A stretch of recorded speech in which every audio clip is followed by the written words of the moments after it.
With You in Spirit is the 97-page product of a 23-month investigation by black people into what black Catholics think of their church. It reports a lack of confidence in a church that seems racist, patronising and uncaring, and a clergy with a negative attitude to black people. Flanked by the men and women he appointed to advise him, Cardinal Basil Hume took their trenchant criticisms on the chin and announced a steering committee of black people to put things right. His advisory group included an Anglican priest and a Methodist minister. The Westminster Diocese has yet to ordain a black priest. We found that there is racism in every area of church life as well as in every area of society. We found that there's racism, for instance, in relation to education, the training of priests, the church and its flock, how black people in parishes are treated, in fact, at different levels within the church. Even non-believers would expect the church to be in the forefront of the fight against racism. Aren't you a little late on this issue?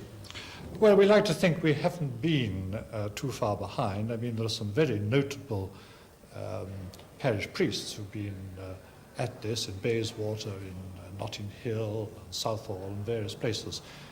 But we need now to realise that we need to do much more, and the work that's been done heroically by some people has now to be done by all of us.